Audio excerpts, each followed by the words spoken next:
زیاتر لە 3 مانگە کەرکووک لە بۆشایەکی ئیداری و سیاسیدایە و ناتوانێت خۆی دەرباز بکات. پێکاتەکانی ناو حکوومەتی خۆجێی کەرکووکیش بەهۆی ململانەی سیاسی و حزبیەوە نەیانتوانیوە بگەنە ڕێکەوتن بۆ پڕکردنەوەی ئەو پۆستە ئیداریانەی کە لە دوای 16 ئۆکتۆبرەوە لە دەست کوردانە ماون و ئێستا عەرەب و تورکمانەکان بەڕێوەی دەبن. ئەندامێکی لیستی تورکمانی لە ئەنجومەنی پارێزگای کەرکووک دەڵێت ئەگەر ئەوان لە ئەنجومەندا نەگەنە ڕێکەوتن و کێشەکانی شارەکە یەکلایی نەکەنەوە ئەوە لە بەغدادەوە بڕیارەکانیان بەسەردا دەسەپێنرێت.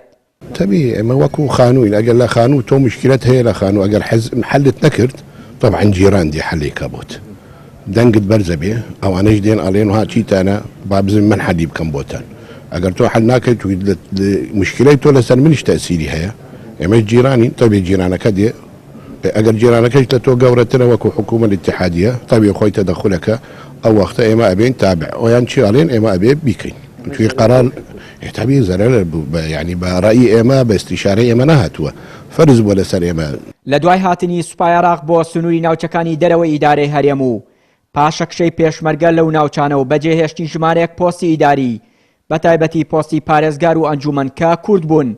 ئێستا پۆستی پارێزگار عەرەبێک بەڕێوەی دەبات و سەرۆکی ئەنجومەنیش دانەنراوە. ژمارەیەک پۆستی تریش بە وەکالەت دراوە بە عەرەب و تورکمانەکان. بڕیاردەری ئەنجومەنی پارێزگای کەرکووک دەڵێت کورد زیانی لەو کێشە ئیداریانە بەردەکەوێت. پێشی وایە دەبێت لەبەر بەرژەوەندی گشتی بەرژەوەندی حزبەکان وەلا بنێن و نابێت پەرتەوازەی نێوماڵی کورد زیان بە کەرکووکیەکان بگەیەنێت. خەریکەوای لێبێ هەر لە ڕووی خەدەماتەوە ببینە هەر لە ڕووی هەڵبژاردنەکانەوە ببینە. ئێستا کە سەرۆکی ئەنجومەن نییە لێران ڕێک ناکەوین لەسەر دانانی سەرۆکی ئەنجومەن ڕێک ناکەوین لەسەر کاری پارێزگاری کەرکووکمان ئێستا بەدڵ نییە ئێمە لەم شارە.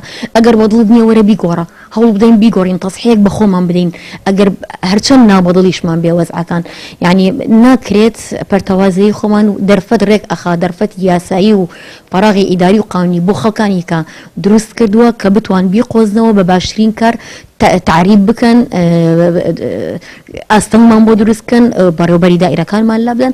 ئەمانە پێم وایە ئەم فەراغە ئیداریانە ئەم سیاسیانە پشکێکی ئەکەوێتە بەر خۆمان کە ئێمە ناتوانین لێرانە تەسحیە بە هەندێک لە بەرژەوەندی تەسکی حزبی بدرێت لەلایەن. جگەل لە پۆستی پارێزگار و سەرۆکی ئەنجومەن کە لە پشکی کورد بوون ئێستا قایم مقامێت و تەندروستی و کوشتوکاڵ و ژمارەیەک بەڕێوەبەرایەتی ئیداری دیکەش بە وەکالەت بەڕێوە دەبرێن. لە ماوەی 3 مانگی ڕابردووشدا کێشەکانی نێولیستی برایەتی و نەهاتنەوەی پارتی و سەرۆکی ئەنجومەن بە وەکالەت بۆ کۆبوونەوەکانی ئەنجومەن ڕێگری سەرەکی بوون لە بەدەستهێنانەوەی ئەو پۆستانە بۆ کورد و هێشتنەوەیان لە دەستی عەرەب و تورکمانەکان کە ئەمەش بە زیانی کورد تەواو دەبێت و کۆمەڵێک بڕیاری نایاسایی دەدرێت کە لە داهاتوودا بۆ کوردی دانیشتووی کەرکووک دەبن بە کێشە. چیانووری کەناڵی ئاسمانی پەیام کەرکووک.